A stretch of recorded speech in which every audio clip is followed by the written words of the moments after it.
अब बच्चों हम लोग आ चुके हैं अपने नेक्स्ट टॉपिक पर, that is domestic electric circuits. इस टॉपिक में हम लोग पढ़ेंगे कि किस तरीके से हमारे घर में बिजली की फिटिंग की जाती है, किन किन तरह के वायर्स को लगाया जाता है, live wire, neutral wire, earthing wire, ये सब क्या होते हैं, इलेक्ट्रिक फ्यूज़ क्या होता है, इसकी आखिरकार क्या ज़रूरत पड़ी, इलेक्ट्रिक फ्यूज़ को एमसीबी से क्यों रिप्लेस किया, ये सब चर्चा हम लोग करने वाले हैं आज की इस वीडियो में। तो हमारे साथ बने रहिए। चलिए शुरू करते हैं अपना आज का लेक्चर। तो देखिए, ये जो आप बड़ा सा डायग्राम देख पा रहे हैं बोर्ड पर, ये हमारा डायग्राम होता है डोमेस्टिक इलेक्ट्रिक सर्किट का। इस डायग्राम से हम लोग पता कर सकते हैं कि किस तरह की फिटिंग, कैसे कैसे वायर, कैसा कनेक्शन किया जाता है हमारे घरों में। तो आप यहाँ पर देख सकते हैं, इधर से देखिए 2 वायर आ रहे हैं, ये हमारे आते हैं इलेक्ट्रिक पोल से। पहले वायर का नाम है बच्चों लाइव वायर, दूसरे वायर का नाम है neutral wire. Live wire red colour का होता है और न्यूट्रल वायर ब्लैक कलर का होता है। लाइव वायर में बच्चों हाइयर पोटेंशियल होता है, यानी जब भी करंट आता है, बहुत से बच्चे समझते हैं कि दोनों वायर में से करंट आता है, ऐसा नहीं है। लाइव वायर में से करंट एंट्री लेता है, पूरे सर्किट में घूम घाम के फिर वो न्यूट्रल वायर से निकल जाता है। तो जब भी इस वायर से एंट्री होगी तो उस वायर में ऑब्वियस सी बात है हाई पोटेंशियल होगा, और इधर से जब वो जाएगा तो लोअर पोटेंशियल क्रिएट करके जाएगा, इसलिए न्यूट्रल में लोअर पोटेंशियल होता है या फिर जीरो पोटेंशियल। तो ये हो गए हमारे 2 वायर। अब एक और वायर होता है बच्चों अर्थिंग का वायर, ठीक है। अर्थिंग का वायर जनरली ग्रीन कलर का होगा। अभी हम इसकी बात करेंगे किस काम के लिए यूज़ किया जाता है। उससे पहले इधर आ जाते हैं। लाइव वायर में देखिए सीरीज में हम लोगों ने एक मेन फ्यूज़ जोड़ा हुआ है। मेन फ्यूज़ के बाद हमारा ये मीटर है, ये सभी के घरों के बाहर लगा होता है मीटर। इस मीटर के थ्रू आपका इलेक्ट्रिसिटी का बिल बनता है। फिर उसके बाद हमारे पास आता है मेन स्विच। ये वो स्विच होता है जिससे आप पूरे घर का कनेक्शन ऑन या ऑफ कर सकते हो। फिर उसके बाद आता है कंज्यूमर फ्यूज़। ये वो फ्यूज़ होता है जो हमारे छोटे छोटे सर्किट से पहले लगा होता है, और फिर ये हमारे बाद में सर्किट लगाए जाते हैं पैरेलल में, और फिर आगे और भी सर्किट्स बने होंगे, पर हमने कुछ पोर्शन दिखाया हुआ है। अब देखिए, हम लोगों ने लाइव और न्यूट्रल तो समझ लिया किस काम के लिए है। अब बात करते हैं हम लोग ये फ्यूज़ वायर क्या है। तो हम लोग समझते हैं फ्यूज़ वायर होता क्या है आखिरकार। फ्यूज़ वायर जो होता है ना, एक ये सेफ्टी डिवाइस होता है। जैसे फॉर एग्जांपल मान लीजिए यहाँ पर हमने एक बल्ब लगाया, ठीक है। अब बल्ब को चाहिए 5 एम्पियर। अगर 5 एम्पियर से ज़्यादा करंट बल्ब में अगर बच्चों आ जाए तो बल्ब में क्या होगा, हीटिंग इफेक्ट के कारण बल्ब हमारा ख़राब हो सकता है। तो जहाँ भी डिवाइसेस में अगर हमको अनवांटेड करंट को रोकना है या फिर अनवांटेड पोटेंशियल को रोकना है, तो हम लोग उससे पहले एक फ्यूज़ वायर लगा देते हैं। वही फ्यूज़ वायर हमारे डिवाइस को सेफ रखता है। ये फ्यूज़ वायर देखिए कुछ इस तरीके से दिखता है। जनरली ग्लास का ट्यूब होता है। इस ग्लास ट्यूब के अंदर एक थिक टिन कॉपर वायर लगाया जाता है। अब इसमें क्या क्या है कंडीशन देखिए, it is a safety device, और इसमें ये जो वायर लगा हुआ है इसका होता है लो मेल्टिंग पॉइंट। ये काफ़ी जल्दी पिघल के टूट जाता है, it has low melting point. ये बच्चों हमेशा सीरीज में लगाया जाता है, और ये जब भी कनेक्ट किया जाएगा ये हमेशा लाइव वायर के साथ लगाया जाएगा, विद लाइव वायर। अब जैसे मैं आपको बताता हूँ, सपोज करिए यहाँ पर है हमारा लाइव वायर, इधर हमने लगा रखा है एक बल्ब, यहाँ है न्यूट्रल वायर, ये है लाइव वायर। अब क्या होगा, मान लीजिए इस बल्ब को चाहिए 5 एम्पियर करंट, ठीक है। यहाँ से देखिए कितना करंट आ रहा है बच्चों, 10 एम्पियर। अगर ये 10 एम्पियर करंट हमारे बल्ब में चला गया तो हमारे बल्ब को नुकसान हो सकता है, क्योंकि उसे चाहिए 5 है और जा कितना रहा है उसमें 10।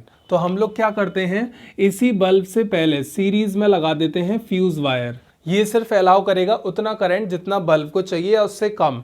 बट अगर उससे ज़्यादा आ रहा है, जैसे 10 आ रहा है, तो यहाँ पर ये फ्यूज़ वायर टूट जाता है, ब्रेक हो जाएगा, क्योंकि मेल्टिंग पॉइंट इसका लो है, और ब्रेक होकर ये सर्किट को ऑफ कर देगा, जिससे हमारा डिवाइस सेफ रहेगा। तो इस तरीके से काम करते हैं फ्यूज़ वायर। अब देखिए बच्चों, ये जो फ्यूज़ वायर हैं वैसे अलग अलग एम्पियर्स के आते हैं। यहाँ पर हम लोग जनरली 5 एम्पियर यूज़ करते हैं फॉर लाइटनिंग, और 15 एम्पियर को यूज़ किया जाता है फॉर पावर सर्किट। कहने का मतलब कुछ ऐसे सर्किट में जहाँ पर ज़्यादा वोल्टेज की ज़रूरत है, जैसे फ़ैन हो गया, कूलर हो गया, इन सब के लिए हम लोग 15 एम्पियर का फ्यूज़ लगाते हैं। और जो कम वोल्टेज के लाइटनिंग डिवाइसेस जैसे बल्ब वगैरह, इनमें हम लोग 5 एम्पियर के फ्यूज़ से काम कर लेते हैं।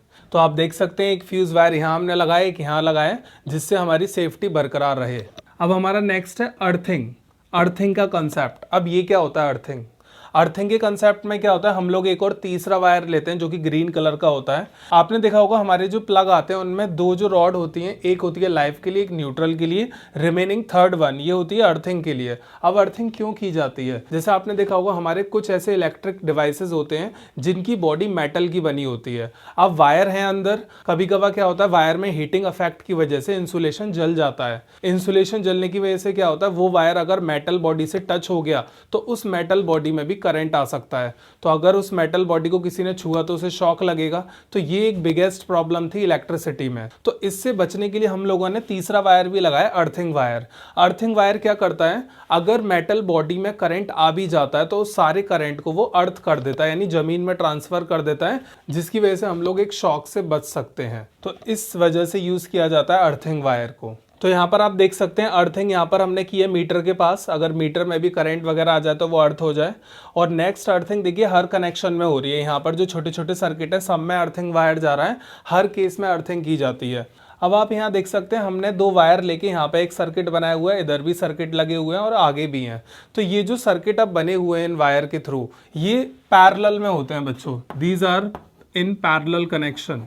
अब देखिए एक क्वेश्चन ध्यान रखिएगा, जो भी हमारे कमरों में फिटिंग की जाती है बल्ब, फैन या फिर सॉकेट बोर्ड की, ये सब पैरेलल कनेक्शन होता है। अब क्यों होता है पैरेलल कनेक्शन, इसको समझिएगा। अगर बाय द वे मान लीजिए ये कनेक्शन सीरीज में हो तो क्या प्रॉब्लम आएगी, पहले हम लोग ये समझ लेते हैं। जैसे हम लोगों ने यहाँ पर एक बल्ब लगा रखा है, एक हमने इधर कनेक्ट कर दिया है मान लीजिए फ्रिज, और इधर कनेक्ट कर लेते हैं हम लोग कूलर, और ये है हमारी पावर सप्लाई। पावर सप्लाई है 220 वोल्ट, ठीक है। ये जो हमारे तीनों लोड हैं सीरीज में, जब यहाँ से पावर सप्लाई से करंट जाएगा, करंट सीरीज में कैसा रहता है, सेम। तो ये ऑन हो गया, फ्रिज ऑन हो गई और कूलर भी ऑन हो गया। अब इसमें प्रॉब्लम क्या आती है, सपोज करिए बाय द वे हमारा बल्ब खराब हो गया, ठीक है। बल्ब खराब होने का मतलब इसका वायर टूट गया और सर्किट यहाँ से कैसा हो जाएगा, ऑफ। ये वायर टूट गया, अब वायर के टूटने से क्या होगा, करंट जाएगा और करंट यहीं पर रुक जाएगा, और हमारे जो बाकी दो सही डिवाइसेस हैं वो नहीं चल पाएंगे इसकी वजह से। तो सीरीज में आपने देखा अगर कोई भी एक डिवाइस खराब होता है तो उससे अगले वाले डिवाइस में करंट नहीं जाएगा, क्योंकि वो उस करंट को वहीं पर ब्लॉक कर देगा। तो ये बिगेस्ट प्रॉब्लम थी, इसलिए कभी भी हमारे घरों में कनेक्शन पैरेलल में किए जाते हैं, सीरीज में नहीं। पैरेलल में कुछ इस तरीके से देखिए, जैसे यहाँ पर हम लोगों ने बल्ब लगा दिया, यहाँ फ्रिज लगा देते हैं, यहाँ पर कोई अदर डिवाइस इस तरीके से, और अगर आपको वोल्टेज सप्लाई देनी है यहाँ से 220 की वोल्टेज सप्लाई दे देते हैं। अब क्या होगा, हमने पढ़ा है पैरेलल में करंट डिवाइड हो जाता है। अभी तीनों में करंट है तो तीनों ऑन है। अगर कोई भी एक खराब होता है, सपोज करिए फ्रिज खराब हो गया, फ्रिज में कनेक्शन ऑफ हो गया, कुछ भी प्रॉब्लम हुई, अगर ये ऑफ हो गया तो बाकी दो अपनी वर्किंग कंडीशन में रहेंगी, क्योंकि उनमें करंट अलग अलग जा रहा है। तो इसलिए हम लोग प्रेफर करते हैं पैरेलल कनेक्शन। तो आप देख सकते हैं ये भी पैरेलल कनेक्शन हो रखे हैं यहाँ पर, ये बल्ब का कनेक्शन है पैरेलल में, ये सॉकेट का है, और आगे फैन वगैरह का होगा, एक एक स्विच लगा दिया जाता है ऑन ऑफ के लिए। तो ये है बच्चों हमारा डोमेस्टिक सर्किट। अब देखिए बच्चों, ये सब तो हम लोगों ने पढ़ लिया कि घरों में कैसा कनेक्शन होना चाहिए, फ्यूज़ क्यों लगा होना चाहिए। अब आपने ये भी देखा होगा, ये जो फ्यूज़ वायर है इनको जनरली हम लोग रिप्लेस कर रहे हैं एमसीबी से। एमसीबी आप जानते हैं एमसीबी की फुल फॉर्म, देखिए इसकी फुल फॉर्म होती है मिनिएचर सर्किट बोर्ड, आप इमेज में देख सकते हैं। अब बात आ रही है फ्यूज वायर की जगह जनरली हम एमसीबी को लगाते हैं। आपने देखा होगा घरों में एमसीबी लगी होती है, अगर घर में हाई वोल्टेज भी आ जाता है तो एकदम से सारे कनेक्शन ऑफ हो जाते हैं और ये एमसीबी का बटन नीचे की तरफ गिर जाता है। तो ये जो स्मार्ट टेक्नोलॉजी आई हुई है इसकी वजह से क्या हो रहा है, फ्यूज वायर को बार बार बदलने का झंझट खत्म हो चुका है। क्योंकि फ्यूज वायर में क्या था, अगर एक बार फ्यूज वायर का वायर टूट जाए तो हमें वो हटाकर दूसरा लगाना पड़ता है, क्योंकि उसमें फिर वो वापस से तो जुड़ता नहीं है। पर एमसीबी में एक स्मार्ट वर्क है, जैसे हाई वोल्टेज आएगा तो स्विच सारे ऑफ हो जाएंगे, पर हम जाकर वापस से इसे ऑन कर देंगे, ठीक है, फिर ये अगली बार के लिए भी रेडी हो जाएगा। तो इसको रीयूज करा जा सकता है। अब देखिए हम लोगों ने ये सब पढ़ लिया, fuse, MCB, live, neutral, earthing. अब बात करते हैं, जब भी इलेक्ट्रिक कनेक्शन किए जाते हैं तो दो सबसे ज़्यादा मेन प्रॉब्लम आती हैं, एक शॉर्ट सर्किटिंग और एक ओवरलोडिंग। तो बच्चों अब हम लोग समझते हैं शॉर्ट सर्किटिंग एंड ओवरलोडिंग। तो देखिए शॉर्ट सर्किटिंग क्या होता है, यहाँ मैंने लिखा हुआ है touching of live and neutral wire directly is called short circuiting.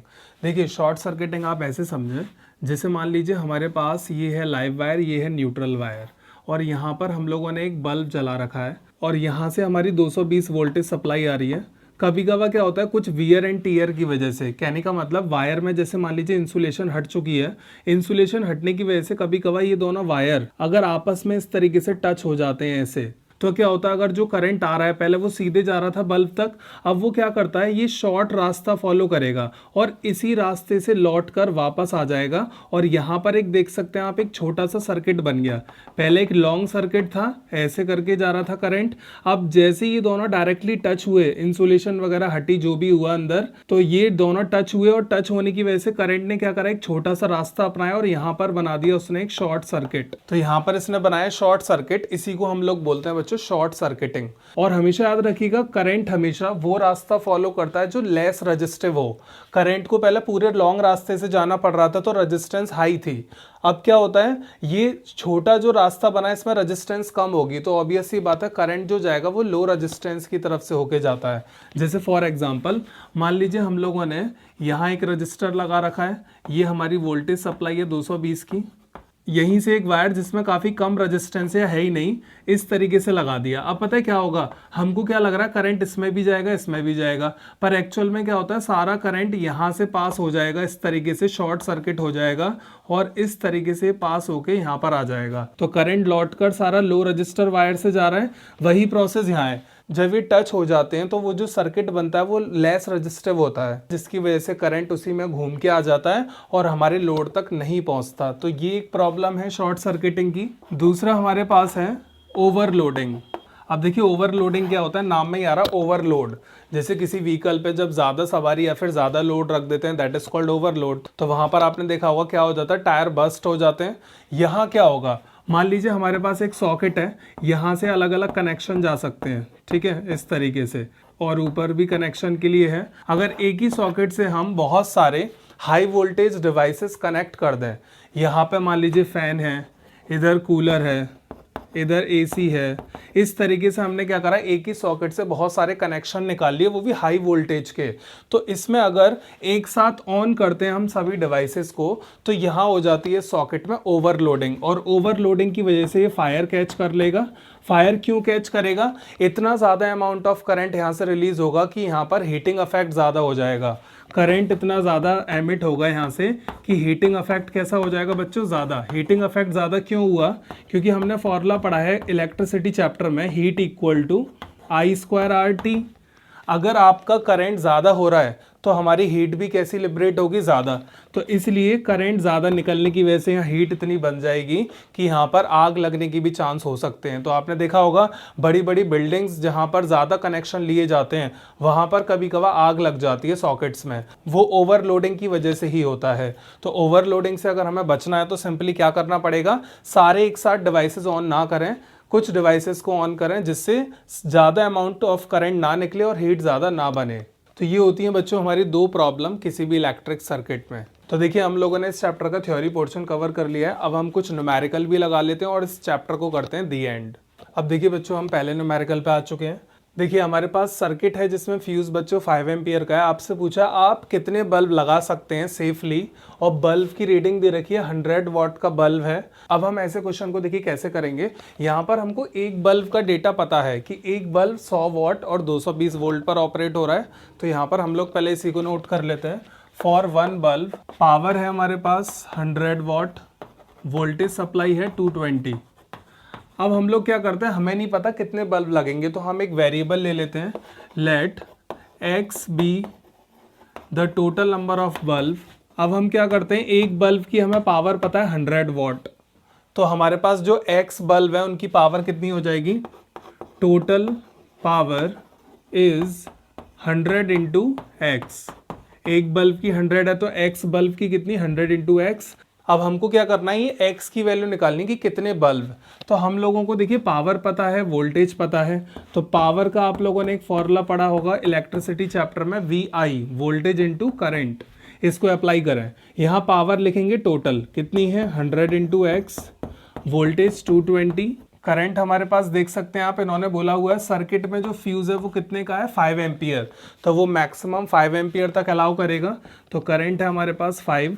अब आप x की वैल्यू कैलकुलेट कर सकते हैं easily, 220 into 5 divided by 100, 0 cancel out, 5 से 2 टाइम्स कैंसिल आउट, x की वैल्यू कितनी आ चुकी है 11, यानी हमारे पास 11 बल्ब इस कनेक्शन में कनेक्ट किए जा सकते हैं सेफली।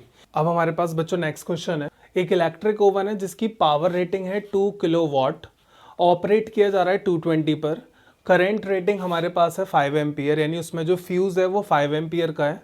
करंट रेटिंग मतलब उसमें जो मैक्सिमम लिमिट है वो 5 एम्पियर तक की, तो फ्यूज़ लगा होगा 5 एम्पियर का। अब आपसे पूछा आप इस क्वेश्चन से क्या रिजल्ट एक्सपेक्ट कर सकते हैं, तो चलिए सॉल्व करते हैं इसे। तो देखिए ऐसे क्वेश्चन में हम लोग करते क्या है, हमेशा जब भी ऐसे क्वेश्चन आए तो आप सिंपल एक फॉर्मूले पर अटैक करें सीधे से, P इक्वल टू VI।